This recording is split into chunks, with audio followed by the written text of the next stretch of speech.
Muy buenas noches, damos gracias a Dios una vez más por otra oportunidad que el Señor nos brinda de poder dirigirnos a ustedes, poder llevar a cabo este estudio bíblico. Les habla el pastor Gilberto Miguel Rufat, uno de los ancianos de la Iglesia Bíblica Jesucristo es el Señor en la ciudad de Halton, Texas.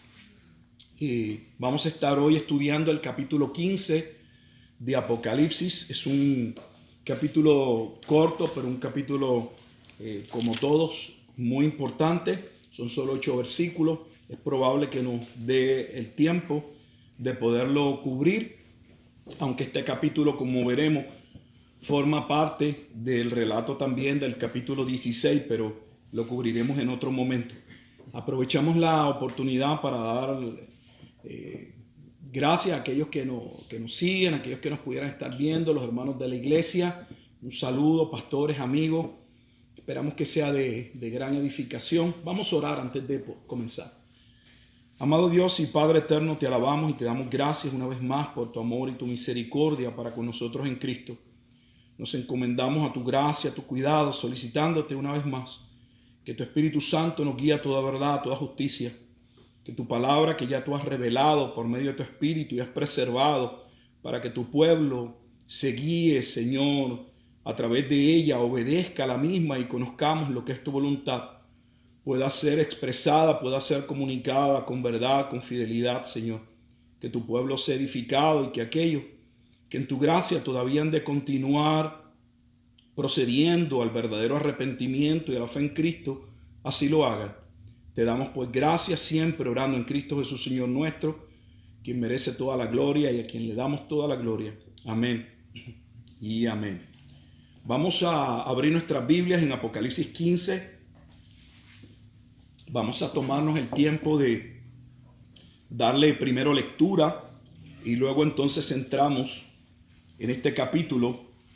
Y dice así la palabra del Señor, Apocalipsis capítulo 15, iniciamos en el versículo 1. Vi en el cielo otra señal, grande y admirable, 7 ángeles que tenían las 7 plagas postreras, porque en ellas se consumaba la ira de Dios. Vi también como un mar de vidrio mezclado con fuego, y a los que habían alcanzado la victoria sobre la bestia y su imagen y su marca y el número de su nombre, en pie sobre el mar de vidrio con las arpas de Dios. Y cantaban el cántico de Moisés, siervo de Dios, y el cántico del Cordero, diciendo: grandes y maravillosas son tus obras, Señor Dios Todopoderoso. Justo y verdaderos son tus caminos, Rey de los santos. ¿Quién no te temerá, oh Señor, y glorificará tu nombre? Pues solo tú eres santo, por lo cual todas las naciones vendrán y te adorarán, porque tus juicios se han manifestado. Después de estas cosas miré, y aquí fue abierto en el cielo el templo del tabernáculo del testimonio. Y del templo salieron los 7 ángeles que tenían las 7 plagas, vestidos de lino limpio y resplandeciente, y ceñidos alrededor del pecho con cintos de oro. Y uno de los 4 seres vivientes dio a los 7 ángeles 7 copas de oro, llenas de la ira de Dios, que vive por los siglos de los siglos. Y el templo se llenó de humo por la gloria de Dios y por su poder, y nadie podía entrar en el templo hasta que se hubiesen cumplido las 7 plagas de los 7 ángeles. Cuando finalizamos el capítulo 14, que vimos que este capítulo 14 guarda también relación en el arco quiástico, en la estructura en la que está escrito el libro de Apocalipsis, guarda correlación con el capítulo 7. Apocalipsis 7 y Apocalipsis 14 son los 2 capítulos en los que se toca el tema directo de la promesa cumplida de aquel remanente de Israel, que cuando llegase el momento del juicio, Dios salvaría, preservaría como en el capítulo 7 claramente se anuncia que eran de las 12 tribus, y aquí en el versículo, debo decir, en el capítulo 14, entonces escuchamos el cántico de estos 144,000, que el versículo 3 nos dice que nadie podía aprender aquel canto, nadie podía en un sentido cantar, sino aquellos 144,000 que Apocalipsis 14:3 dice fueron redimidos de la tierra. Y creemos que este remanente, lo hemos dicho en otras ocasiones, pero nos reiteramos que este remanente, salvo por gracia, es un remanente que sí es parte de la iglesia del Señor, porque judíos y gentiles, como la Escritura dice, la barrera fue quitada y forman un solo pueblo. Pero en términos de las promesas de Dios, de lo que Dios había prometido en cuanto a la carne, que de Judá vendría el Mesías y que una parte de ese pueblo respondería, este es ese pueblo. Este es ese pueblo que, por ejemplo, cuando Pablo en la carta a los Romanos vimos desde el capítulo 9, claramente hace la distinción y dice que no todos los que procedían de Israel serían salvos, pero posteriormente dice que Dios tenía un remanente que sería salvo y él mismo se ve como parte de ese remanente. Y en el capítulo 11 habla de que así como en el tiempo de Elías habían 7,000 hombres que no habían doblado sus rodillas ante Baal, aunque Elías no los conocía y se pensaba o se veía solo, de la misma manera Dios tendría un pueblo que salvaría. Y el capítulo 14 vemos esa parte, ese cántico, esa adoración, esa exaltación a Dios por el cumplimiento de su promesa. Y luego ese capítulo toma un giro y inmediatamente vemos el primer anuncio en Apocalipsis, el primer anuncio de que el juicio que se viene desarrollando es el juicio contra la gran ciudad. Y se le da el nombre en este caso de Babilonia, aunque ya en Apocalipsis capítulo 11, versículo 8, se había hablado como Sodoma y Egipto en sentido espiritual, y allí Juan había dicho que era el lugar, esa gran ciudad, era el lugar donde Cristo había sido crucificado, lo cual no admite otro lugar que no sea Jerusalén. Ese capítulo 14, cuando habla del juicio sobre esa gran ciudad de Babilonia, esto es un pequeño repaso, vimos que inmediatamente vuelve a entrar en el tema de la venida del Hijo del Hombre relacionada a la siega o al juicio que vendría. Y también dijimos que esta es la segunda vez en el libro de Apocalipsis, Apocalipsis capítulo 14, versículo 14, en que se menciona el nombre Hijo del Hombre. Ya se nos había mencionado en Apocalipsis capítulo 1, versículo 13. Así que estamos hablando de ese momento del libro de Daniel, capítulo 7, en el cual el Hijo del Hombre se sienta para hacer juicio y para tomar el reino. Ese reino que sería un reino eterno y para siempre. Entramos al capítulo 15, viendo ese último momento en que Dios va a llevar el juicio sobre su viña. Y recuerden que aquella viña es la viña de Isaías 5, que nuevamente hace una referencia clara y directa a Israel. Y ahora de momento se ve un cambio y hay una visión o una señal en el cielo. Apocalipsis 15 dice: vi en el cielo otra señal, grande y admirable, 7 ángeles que tenían las 7 plagas postreras, porque en ellas se consumaba la ira de Dios. El versículo 15 es importante y hay 2 comentarios que debemos hacer. En primer lugar, estos 7 ángeles que van a llevar a cabo las últimas 7 plagas son las 7 plagas que son sinónimo de las 7 copas de la ira de Dios. Ya hemos dicho, para efectos de aquellos que nos ven por primera vez, que los 7 sellos, las 7 trompetas y las 7 copas no son una serie de 21 juicios separados, sino que el séptimo sello, de ese séptimo sello se desprenden las 7 trompetas, y de la séptima trompeta vienen entonces a cabo las 7 copas. es una serie de juicios contra la gran ciudad de Jerusalén, pero se van llevando en una especie progresiva donde van los juicios aumentando mientras se va desarrollando la escena que Juan está viendo con relación a este juicio. Por otro lado, el versículo 15 al final dice, en ellas, o sea, en esas 7 últimas plagas postreras, se consumaba la ira de Dios. Y esa palabra consumaba es importante porque se usa la misma raíz o la misma palabra cuando Jesús desde la cruz dice, tetelestai, consumado es, acabada es la obra. Desde la cruz, Jesucristo pronuncia que el camino hacia el lugar santísimo, el camino de aquel remanente hacia la salvación, Él lo había cumplido. Dios ha hecho en Cristo el trabajo para que aquel pueblo que Él eligió de manera soberana desde antes de la fundación del mundo alcanzase salvación. Pero aquí vemos un detalle que podría sorprendernos, porque ahora dice que es con las últimas 7 plagas que se consuma la ira de Dios. Para los que nos vienen siguiendo, esto no es nuevo porque hemos dicho claramente que en el Antiguo Testamento la idea de la venida del Mesías está ligada, y lo hemos hecho una y otra vez, a la salvación de un remanente y al juicio sobre los infieles o sobre los rebeldes.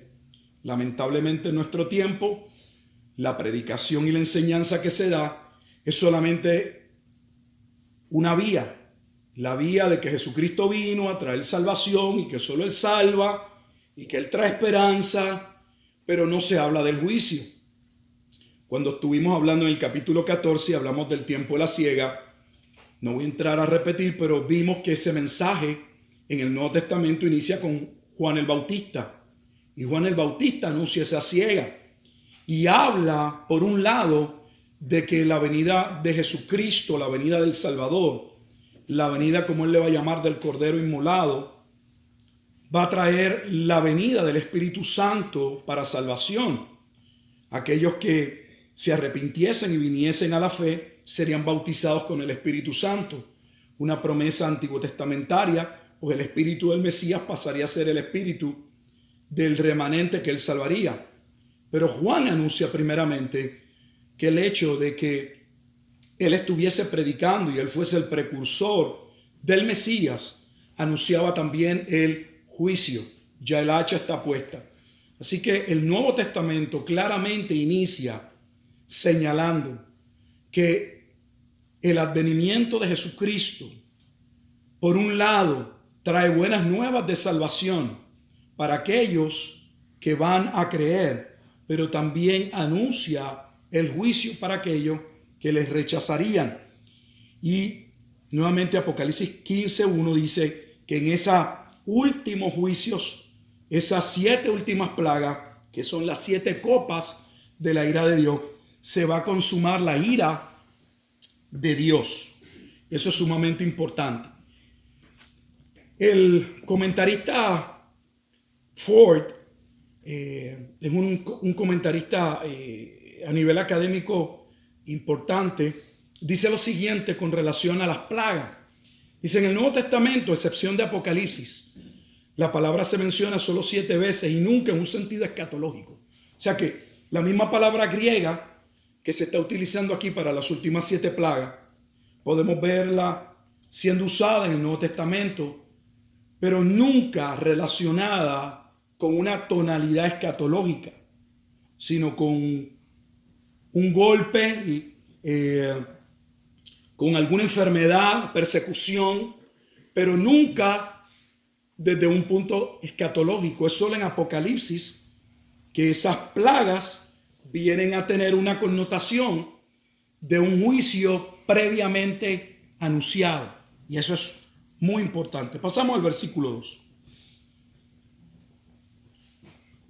Dice Juan: vi también como un mar de vidrio mezclado con fuego, y a los que habían alcanzado la victoria sobre la bestia y su imagen y su marca y el número de su nombre, en pie sobre el mar de vidrio con las arpas de Dios.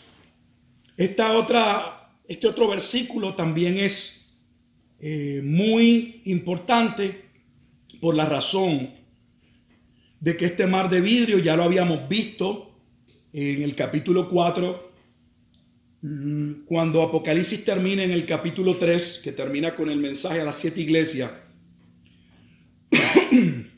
Perdón, hay una visión del cielo, del trono de Dios. Y en esa visión del trono de Dios ya había aparecido este mar de vidrio. Pero este mar de vidrio mezclado con fuego ahora nos lleva nuevamente a Daniel capítulo 7. Porque Daniel vio esta visión, lo habla de una manera diferente, pero ya Daniel había visto el mar con la visión del fuego. Dejamos nuestra Biblia, busque algo que marcar, Apocalipsis 15, y vamos entonces al libro de Daniel, al capítulo 7. Esa visión del mar de vidrio está en Apocalipsis 4:6, por si usted posteriormente quiere verlo.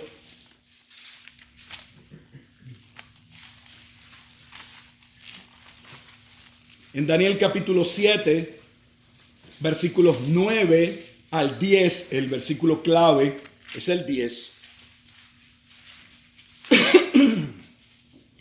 Vamos a ver el mar o el río, como le llama. Dice el versículo 9: estuve mirando hasta que fueron puestos tronos y se sentó un anciano de día, cuyo vestido era blanco como la nieve y el pelo de su cabeza como lana limpia. Su trono llama de fuego y las ruedas del mismo fuego ardiente. Versículo 10. Un río de fuego procedía y salía de delante de él. Millares de millares le servían y millones de millones asistían delante de él. El juez se sentó y los libros fueron abiertos.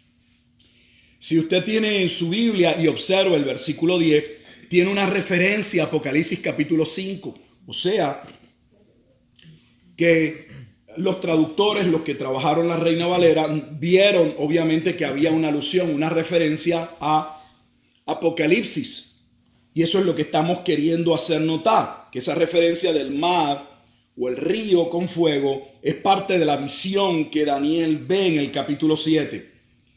Recuerda que el capítulo 7 de Daniel es el capítulo nuevamente del cual toma el nombre el Hijo del Hombre, versículos 13 y 14, que viene a tomar el reino. Es el momento de la transición, del juicio, donde del cuarto imperio, en el momento en que se levanta el cuerno pequeño, que le va a hacer la guerra a los santos, en ese mismo momento histórico, porque es un momento histórico, es un imperio histórico, aparecería la señal del Hijo del Hombre en las nubes. La misma señal que Jesús en Mateo capítulo 26, versículos 64 y 65, le dijo al sumo sacerdote en su juicio que desde ahora verían al Hijo del Hombre viniendo en las nubes del cielo.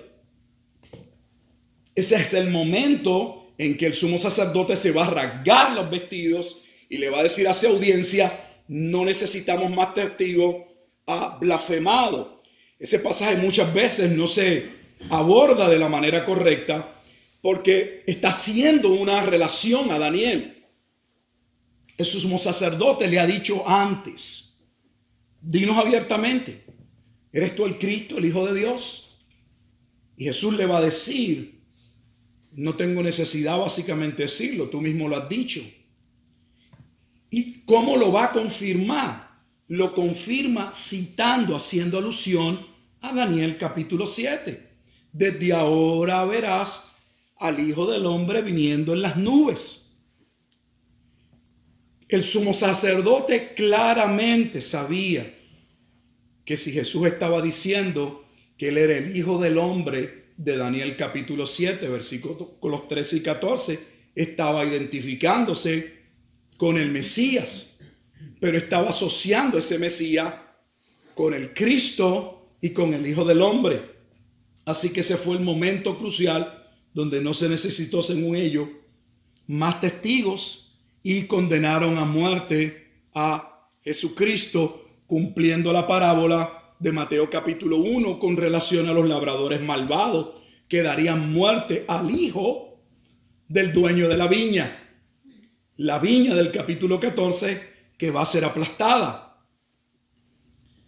Así que quería mostrarles que en Daniel capítulo 7, ese mar, ese río, procede de esa visión que tiene primeramente Daniel. ¿Y qué vemos? Vemos a los que habían alcanzado la victoria.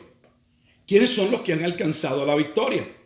Son los que en el capítulo 14 fueron redimidos. Mira el versículo 3 del capítulo 14. Y cantaban un cántico nuevo delante del trono, delante de los 4 seres vivientes, de aquellos seres vivientes que vimos desde el capítulo 4, que tenían formas de animales y uno de ellos forma de hombre, y de los ancianos. Y nadie podía aprender el cántico sino aquellos 144,000 que fueron redimidos de entre los de la tierra. Nuevamente aquí hay un distintivo en la manera de nosotros interpretar esto, porque hay otros hermanos reformados que ven los 144,000 como una representación de la iglesia. Nosotros entendemos que claramente es una representación del remanente profetizado de Israel, que sería salvo, y que sería salvo en ese momento cuando se acercase el juicio. Obviamente hubo judíos que creyeron, los vemos en el libro de los Hechos, los apóstoles, luego los primeros 3,000, los 5,000 próximos y así sucesivamente, que inmediatamente pasaron a formar la iglesia. Pero esto es un remanente que no había creído y que en un momento determinado, en el momento determinado por Dios, vendrían a ser rescatados. Dios caerían sus velos y podrían ver en Cristo al Salvador. Creemos que es el cumplimiento de esa promesa. Por eso claramente Apocalipsis 7 los identificó con las 12 tribus de Jerusalén. Han alcanzado la victoria, pero no han alcanzado la victoria por ellos. Veremos en el cántico que ellos no se están atribuyendo nada que ellos hubiesen hecho, pues la salvación es solo por la gracia de Dios. Fueron redimidos por la gracia de Dios, como claramente se establece en Apocalipsis 14:3. Pero nos muestra entonces que la victoria de Cristo es nuestra victoria. Ellos están de pie. No solamente Cristo ha vencido, desde el capítulo 4 y 5 es presentado aquel que ha vencido de la tribu de Judá, el Cordero inmolado, sino que todos y cada uno de aquellos por los cuales Él murió, los cuales redimió, los que compró con su sangre, ellos también le han vencido. Es la misma imagen que presenta Pablo en la carta a los Efesios, cuando dice que en un sentido espiritual, todo creyente ya está sentado en los lugares celestiales con Cristo reinando. No podemos separar la cabeza del cuerpo, porque lo que Él compró le pertenece. Por eso termina el capítulo 1 de Efesios diciendo que Dios lo declaró Señor de todas las cosas, pero especialmente lo hizo cabeza del cuerpo, y que ese cuerpo es la iglesia. Sí que están de pie y han vencido y están cantando. Y bueno, ¿qué cantan? Sabemos por Apocalipsis 14:3 que nadie podía aprender el canto, pero ahora nos dice que cantan, y cantan el cántico de Moisés, siervo de Dios. Pero no solamente el cántico de Moisés, dice el cántico del Cordero, diciendo: grandes y maravillosas son tus obras, Señor Dios Todopoderoso. Justos y verdaderos son tus caminos, Rey de los santos. ¿Quién no te temerá, oh Señor, y glorificará tu nombre? Pues no solo tú eres santo, por lo cual todas las naciones vendrán y te adorarán, porque tus juicios se han manifestado. Porque tus juicios se han manifestado. Ahora,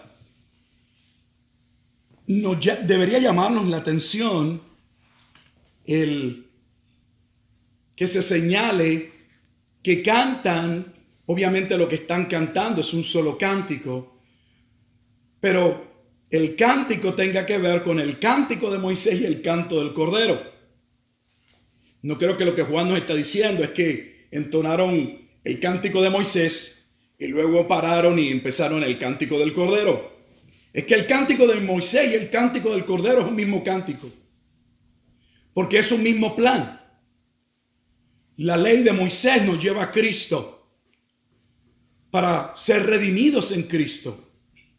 Y de la misma manera, Cristo nos capacita para poder cumplir la ley moral, el estándar de lo que Dios ha revelado.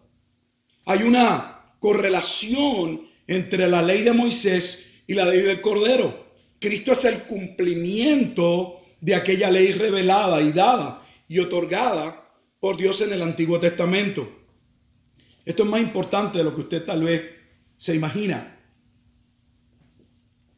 Porque los dispensacionalistas pretribulacionistas dividen la Escritura en 7 dispensaciones. Y cada dispensación en un sentido es separada, y cada dispensación tiene su programa, y cada dispensación tiene su forma en que uno puede ser salvo. Pero eso no es lo que vemos en la Escritura. Vemos un plan que se va desarrollando de manera progresiva y que tiene como objeto y cumplimiento la persona de Jesucristo, al punto de que cuando Pablo aborda el tema de los judaizantes que causaron grandes problemas, lo vemos en diferentes cartas, pero para señalar una, la carta a los Gálatas. En esa carta, en el capítulo 3, Pablo hace una aseveración importante cuando señala o cuando dice que la promesa recibida por Moisés no vino antes que la promesa que había recibido Abraham, porque señala que la ley vino 430 años después de la promesa. Y la promesa en Génesis capítulo 12, versículos 3 y 7, se le dice a Abraham que en la simiente, que en Gálatas 3 la simiente es Cristo, que en Cristo, interpretándolo a la luz de Gálatas, que en Cristo serían benditas todas las familias de la tierra. Y Pablo presenta ese punto para decir que la ley que vino 430 años después de la promesa comunicada a Abraham no venía a abrogar, no venía a cambiar, no venía a invalidar la promesa. Por lo tanto, no tenemos 2 promesas en el Antiguo Testamento. No hay una promesa a Abraham y luego otro pacto a Moisés. Es parte del mismo. ¿Cómo lo unifica Pablo por medio del Espíritu? Diciendo que el primer pacto, la primera promesa que Dios hace en la simiente, sería cumplida por medio de la ley, porque la ley vendría a ser el instrumento que mostraría nuestra pecaminosidad a fin de tener que mirar a la simiente, a Cristo. Así que la ley vendría a ser el ayo que mostraría nuestro pecado para que pudiéramos entonces despojarnos de toda ambición o esperanza en nosotros mismos de poder alcanzar una justicia en Dios mediante la ley y venir a la fe en Cristo, a la fe en el Salvador, para ser parte de esa promesa.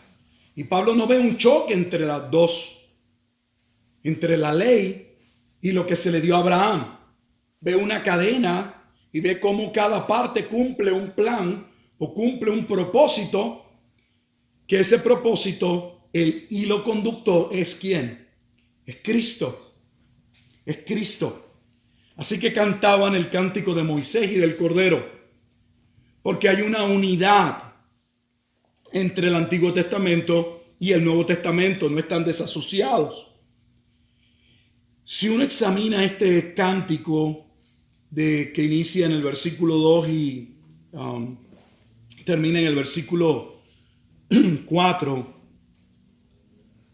uno podría pensar inmediatamente, y es lo que por lo general aluden o señalan los comentaristas, la vasta mayoría de los que yo he tenido la oportunidad de examinar, y es que hay una alusión a Éxodo 15, al momento en que el pueblo, luego de salir de Egipto y cruzar el Mar Rojo, se encuentran cantando, celebrando la victoria, lo cual claramente cuadra, es cónsono con el contexto. ¿Por qué? Porque en el capítulo 14, los que son salvos salen huyendo de la gran ciudad de Babilonia. O sea, en el Antiguo Testamento, ese cántico de Éxodo 15 es el cántico luego de salir de Egipto y de cruzar el Mar Rojo. Cantan agradeciéndole a Dios por la forma y la manera en que Él los había cuidado. Lo que puede sonar muy contradictorio y chocante para algunas personas es que los que cantan ahora, cantan no pensando en que salieron de Egipto, sino que ahora el Egipto, la Sodoma, la Babilonia, era Jerusalén. Yo sé que eso le va a hacer mucho chocante a muchos de ustedes que tienen casi un culto y una idolatría al pueblo de Israel y que con todo respeto pecan en hacerlo, porque más allá de que esa sea su escatología, que si usted es honesto, esa no es su escatología porque usted llegó a esa conclusión. Esa es su escatología porque usted compró esa idea. Porque la mayoría de las personas que yo me he encontrado y que los escucho hablar y defender una posición, no muestran haber hecho ningún estudio serio. Solo repiten como cotorras lo que han escuchado de otros. Y todos tenemos ideas que hemos aprendido, que hemos aceptado, que hemos adoptado de otros. Pero cuando uno es honesto y uno sabe que uno simple y sencillamente ha escuchado algo y le ha dado credibilidad o validez, pero a uno no le consta, porque uno no ha estudiado realmente ese tema, uno solamente ha adoptado la conclusión de otro, debería uno ser humilde y estar en la disposición de examinar no solamente la posición que uno ha aceptado, sino entender y ver que hay otras posiciones y también estudiarlas, por si uno estuviese o pudiera estar equivocado. Pero esa no es la norma en nuestro tiempo. La norma es aferrarse a algo y no salir de ahí. Aunque muchos hablan nuevamente de que este cántico es posiblemente ese cántico, o sea, se esté haciendo alusión, no es que sea el mismo cántico, sino que se aluda a ese momento en Éxodo. En mi estudio, en mi investigación, aunque no veo que eso sea una contradicción ni que cambie el punto, no creo que este es el cántico. El cántico al que se está haciendo realmente alusión o referencia está en Deuteronomio 32.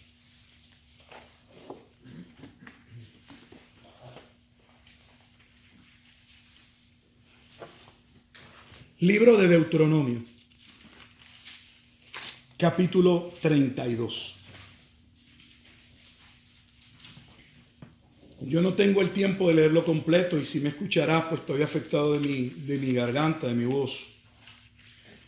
Por lo que solo voy a leer parte de este cántico Y solo para que sepa que es un cántico, porque cuando lea ciertas partes usted va a decir, esto a mí no me parece una canción.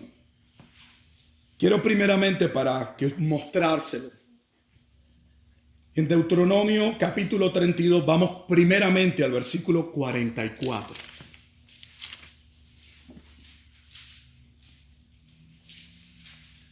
Lee de la siguiente manera. Vino Moisés y recitó todas las palabras de este cántico a oídos del pueblo. Y Josué, hijo de Nun. Así que, ¿qué hizo Moisés? Según Deuteronomio capítulo 32, versículo 44, Moisés vino y recitó todas las palabras de este cántico. ¿Por qué decimos que este es el cántico de base? Porque este es un cántico profético que toma lo referente a Éxodo, pero que añade algo, añade la profecía del juicio venidero. Antes de leerlo, mire lo que estoy diciendo.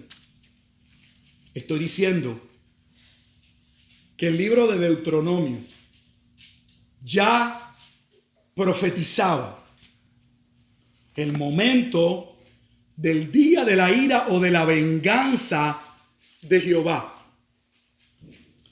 Yo le invito a que posteriormente lo lea, si puede leer más adelante, porque Deuteronomio toca en los capítulos anteriores, habla acerca del pacto, pero estando solo en el capítulo 32, voy a leer versículos...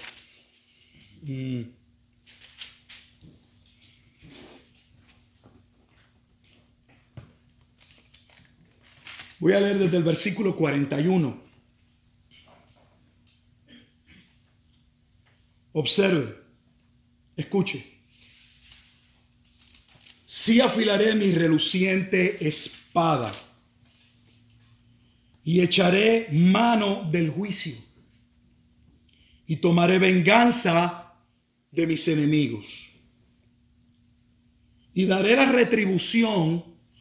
Esa palabra es importante, la retribución, porque esa palabra retribución es la misma que Pablo cita en Lucas 21 en el pasaje paralelo al discurso del Monte de los Olivos, cuando Pablo señala que Jerusalén sería rodeada de ejército. Dice, porque es el día de retribución para que se cumplan todas las cosas escritas.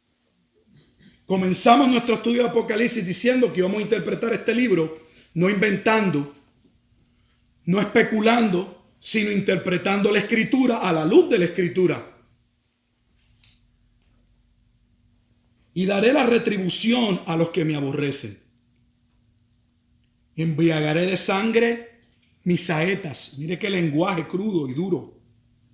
Y mi espada devorará carne. En la sangre de los muertos y de los cautivos. En las cabezas de larga cabellera del enemigo. Alabad naciones a su pueblo. Recuerda el cántico que comienza con una alabanza hablando de las naciones. ¿Por qué se alaba? Porque Él vengará. ¿Qué va a vengar? La sangre de sus siervos. Si usted va al capítulo 16, y podríamos ir ahí, pero queremos terminar aquí. La gran ciudad llamada Babilonia, que por primera vez se le llama Babilonia en el capítulo 14, se nos dice por qué es juzgada. Se nos dice dónde es juzgada en el capítulo 16. Dice que es juzgada por la muerte de los siervos de Dios, por la muerte de los apóstoles, por haber rechazado y haber dado muerte a todos aquellos que Dios les envió. Vaya viendo el contexto. Porque Él vengará la sangre de sus siervos. De hecho, si Si usted ha tenido la oportunidad, si no, otro de los comentaristas que he tenido la oportunidad de leer es Chilton David, y él tiene un libro que se llama The Last Days of Vengeance, los últimos días de la venganza. ¿Y de dónde sale? ¿De qué venganza él habla? No es de la venganza de las naciones, porque hasta aquí podemos decir, no, pastor, pero deben ser los gentiles, deben ser las naciones impías. Vamos a ver qué se refiere a su pueblo. Porque él vengará la sangre de sus siervos y tomará venganza de sus enemigos. Y habrá expiación por la tierra de su pueblo. O sea, Moisés recapitula y le vuelve a traer al pueblo la ley. Les había dicho que aquella ley traería bendiciones, pero con toda claridad también le había hablado al pueblo que la ley también traería maldiciones. Y Moisés, en este cántico, que es un cántico importante, este es el capítulo donde se le va a decir desde el monte Nebo, o en el monte Nebo se le va a decir a Moisés que él no va a entrar a la tierra prometida. Este es el capítulo que finaliza Dios diciéndole, subí al monte Nebo y mira de ahí, contempla la tierra, porque no entrarás en ella. Es un capítulo importante. Y Moisés le está diciendo al pueblo que de ellos no cumplir, cuando llegase el día de la venganza, serían destruidos. Y ese capítulo es citado en el Nuevo Testamento, o se hace referencia cuando nuevamente Lucas, le dije en el capítulo 21, habla de él. Así que volviendo al capítulo 15, estamos en el versículo 3 y 4. Este es el cántico de base. Observa el final del versículo 4. Pues solo tú eres santo, por lo cual todas las naciones vendrán y te adorarán, porque tus juicios se han manifestado, porque ha llegado el tiempo de la venganza. Ya que le dije que claramente se identifica que el juicio de esta ciudad en el capítulo 14, llamada Babilonia, está en el capítulo 16. Voy a terminar con esto por hoy. Pensé que me iba a dar tiempo de terminarlo, no voy a poder. Pero vamos a pasar a Apocalipsis 16 y vamos a ver que hay dos grupos. Tenemos un grupo frente al trono de Dios que representan los 144,000, todos los redimidos por Dios de Israel, que están victoriosos a pesar de que han muerto. ¿Sabía usted que sus circunstancias no determinan su posición en Cristo? Es lamentable cómo en medio de las crisis y las tragedias los cristianos nos olvidamos de la palabra de Dios y pensamos que el diablo o quien sea, una enfermedad o algo, es el cuco que nos va a destruir y el mundo se nos viene abajo.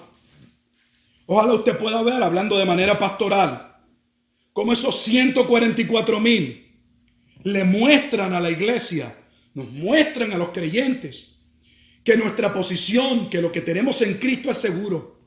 Pablo no se equivocó cuando dijo, yo sé en quién he creído y es poderoso para guardar mi depósito hasta aquel día.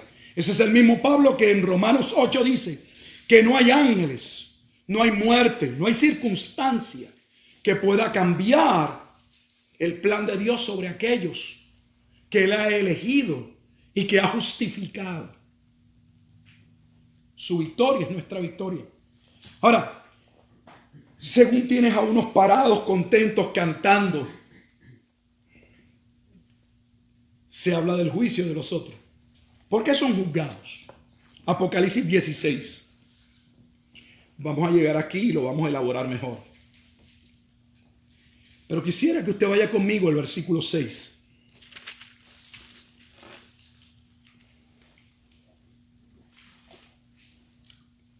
Dice, por cuanto derramaron la sangre de los santos y de los profetas también tú les has dado a beber sangre, pues lo merecen.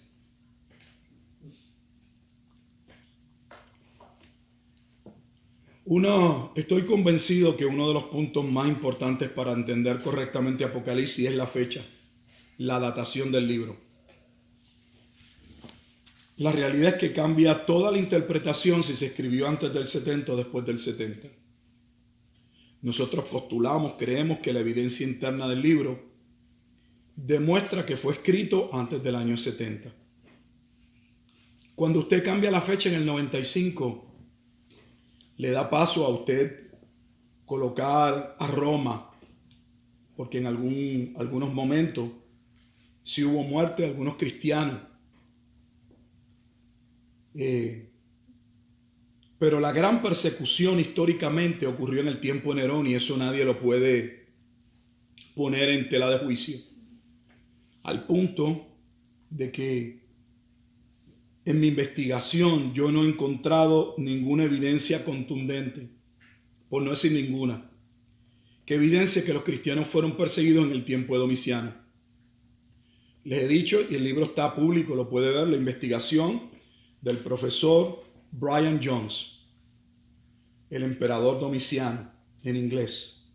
Él concluye que la evidencia histórica no muestra ninguna persecución a escala grande, ni tan siquiera mediana, de los cristianos, aunque reconoce que esa tradición ha sido pasada de libro en libro. Para terminar, ya que el compromiso nuevamente, yo espero que si usted es cristiano sea el mismo, que el compromiso sea interpretar la Escritura a la luz de la Escritura. Cuando yo le pregunto a mi Biblia y saco los libros y los comentarios y la prueba externa histórica, ¿quiénes, según la Escritura, son culpables de la muerte de los profetas? Yo le voy a mostrar lo que la Biblia dice. Tal vez a usted no le va a gustar, pero yo le voy a mostrar lo que la Biblia dice. Y lo dice de manera contundente. Mira lo que dijo Jesús, Mateo 23. Vamos poco a poco a montar solo vamos sobre 3 o 4 pasajes y terminamos por esta noche. Mateo capítulo 23. Es el capítulo antes de la profecía del Sermón del Monte. Y me voy a dirigir al versículo 35. Voy a leer el 34, creo que el 34, debo comenzar la lectura en el 34. Por tanto, he aquí que yo os envío profetas y sabios y escribas, y de ellos a unos mataréis y crucificaréis, y a otros azotaréis en vuestras sinagogas, y perseguiréis de ciudad en ciudad, para que venga sobre vosotros, para que venga no sobre el mundo, sobre vosotros. Le está hablando a los escribas y los fariseos, le está hablando al pueblo de Israel. La sangre justa que se ha derramado sobre la tierra, desde la sangre de Abel el justo hasta la sangre de Zacarías, hijo de Berequías, a quien matasteis entre el templo y el altar. Escuché el testimonio del primer mártir de la iglesia. ¿Quiere historia? Biblia. Vamos a la Biblia. Libro de los Hechos. Para aquellos que piensan que la posición preterista parcial es una posición que necesita de libros rebuscados y de comentarios que uno llama para que lean, pero yo sé que hay una apatía a la lectura, aunque luego uno se encuentra con que todo el mundo es muy sabio y erudito.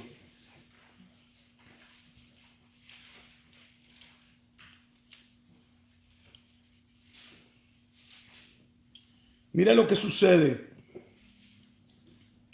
al final de las últimas respiraciones de Esteban. Hechos capítulo 7, versículo 51. duros de cerviz e incircuncisos de corazón. Le está hablando a Roma. Esteban le está hablando a Roma. Le está hablando al liderato judío, religioso, que persigue la iglesia. Duros de cerviz e incircuncisos de corazón y de oídos. Vosotros resistís siempre al Espíritu Santo, como vuestros padres. O sea que esto no era nuevo. Así también vosotros. ¿A cuál de los profetas no persiguieron vuestros padres? ¿Quiere Biblia? Y mataron a los que anunciaron de antemano la venida del justo. ¿Quién es el justo? Cristo, de quien vosotros ahora habéis sido entregadores y matadores. Ustedes lo entregaron y ustedes lo mataron. Vosotros, no Roma, ustedes, que recibieron la ley por disposición de ángeles y no la guardaron. ¿Quiere ver qué pensaba Pablo? Y no Pablo, porque estamos leyendo la Escritura. Sea Jesús en Mateo 23, sea Esteban en Hechos 7, sea Pablo en la primera carta de Tesalónica, es el Espíritu Santo de Dios. Vamos a primera Tesalónica, que de hecho es una de las epístolas o cartas que se considera, fueron de las primeras.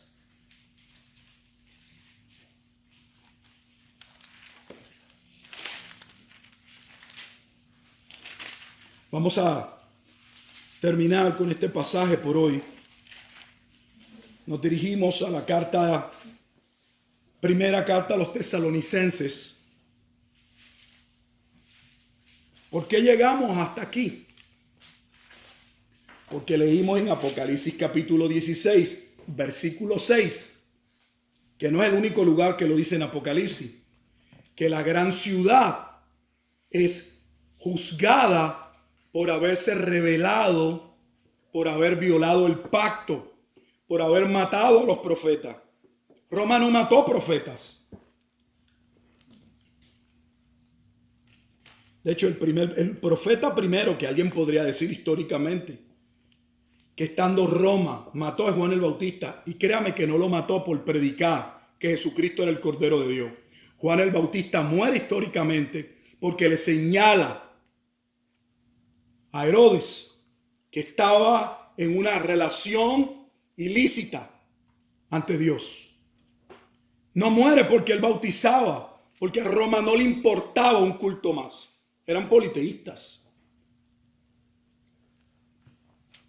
Primera Tesalonicenses capítulo 2. De hecho, doy gracias a Dios que aunque ronco me permita hablar, pues espero morir así detrás de un púlpito. En Primera Tesalonicenses capítulo 2. Voy a leer versículos 14 al 16 y finalizamos.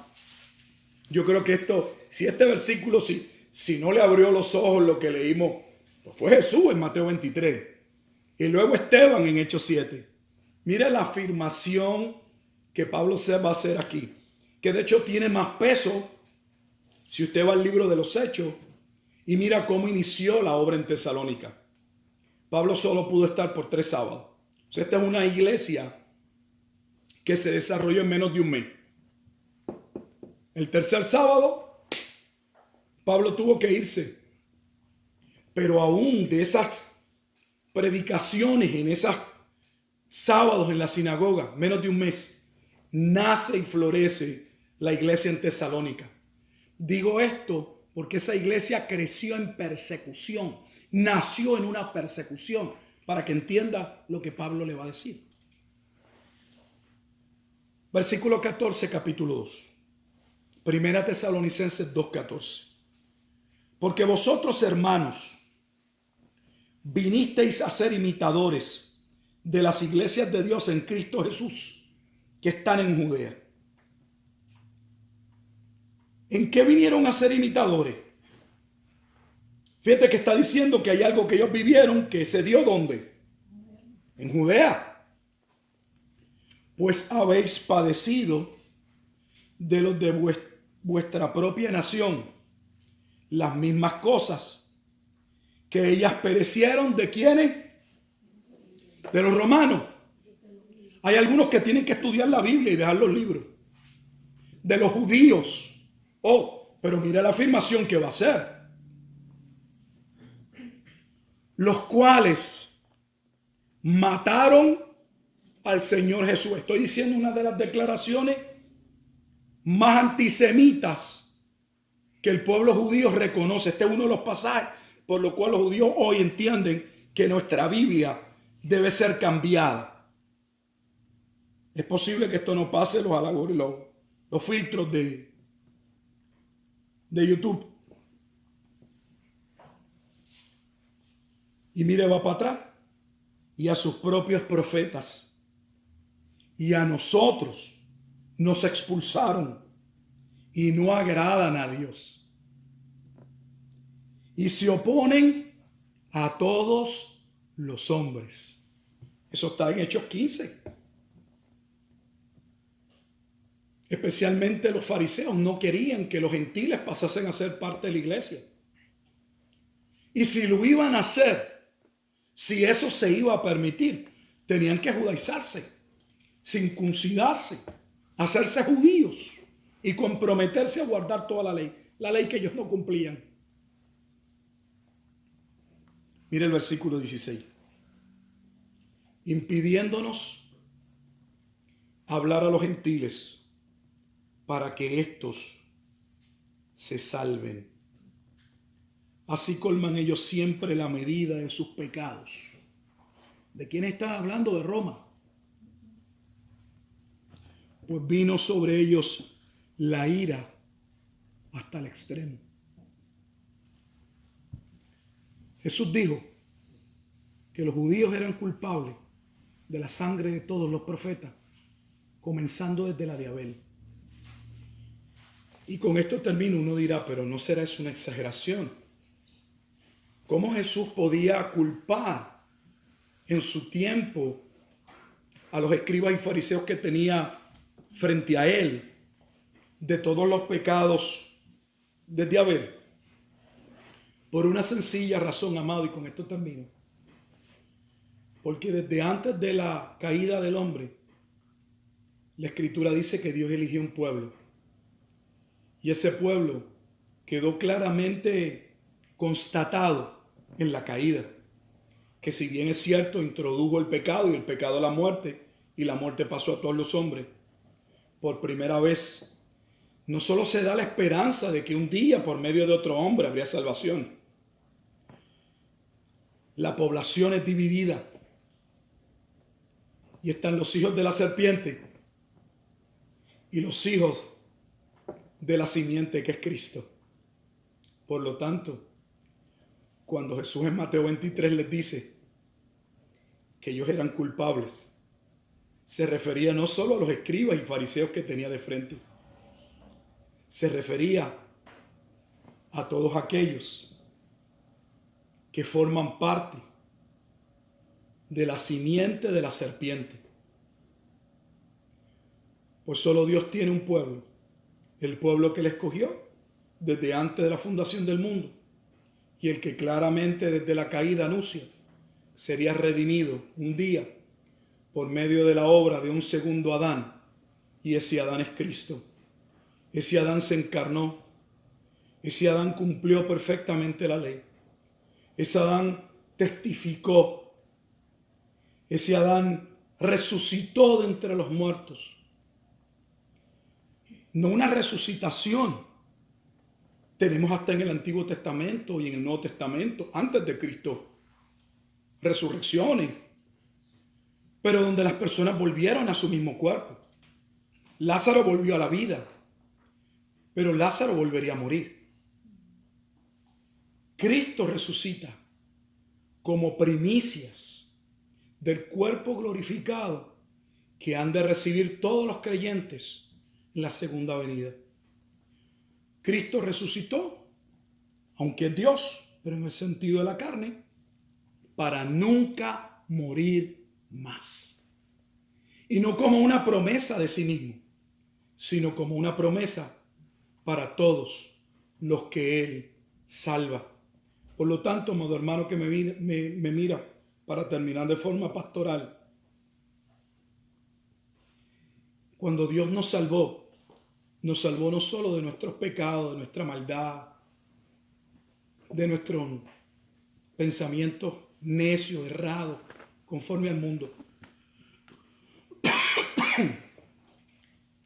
La salvación nuevo testamentaria incluye no solo el alma, incluye la totalidad del ser. Y eso es un distintivo en religiones comparadas en el cristianismo. Dios no salva una parte de nuestro ser. Dios nos salvó de manera íntegra como somos, el ser. Y aunque ahora este hombre se desgasta, como Pablo dice, no obstante el interno se puede renovar de día en día. Y ese hombre externo llamado el cuerpo será el último enemigo que él vencerá, según 1 Corintios 15. Cuando regrese, dice que será la muerte destronada. Y ya los creyentes vendrán a tener un cuerpo glorificado para poder disfrutar y vivir en el cielo nuevo y en la tierra nueva para siempre.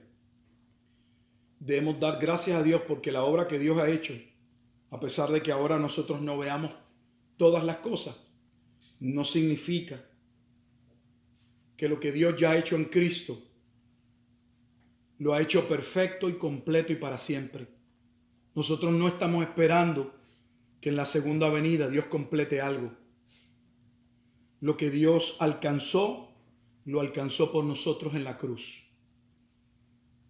Podemos caminar como Abraham por fe, mirando hacia aquella patria celestial, pues somos peregrinos y extranjeros. Que Dios nos ayude a mantenernos en la fe verdadera, una fe que, como Pablo dice en Corintios, no se aferra de las cosas que se ven, sino de las que no se ven. Pues las cosas que se ven son temporeras, pero las que no se ven son eternas. Te damos gracias, Dios, por habernos permitido poder transmitir una vez más tu palabra. Agradecidos de esta oportunidad que en tu bondad nos concede. Sabemos que es un gran privilegio y una gran responsabilidad. Ayúdanos, Padre Santo. Ayuda a tu pueblo. Edifícalo, Señor. Salva a aquellos que en tu gracia han de seguir procediendo al arrepentimiento. Te damos gracias en Cristo Jesús, quien ha hecho posible todas las cosas y quien hace posible que no solo aquellos que estaban frente al mar de vidrio mezclado con fuego estén de pie, victoriosos y cantando. Aún nosotros desde este lado podemos también cantar ese himno de victoria, porque Cristo es nuestro Salvador. Que a Él sea la gloria por los siglos de los siglos. Amén y amén.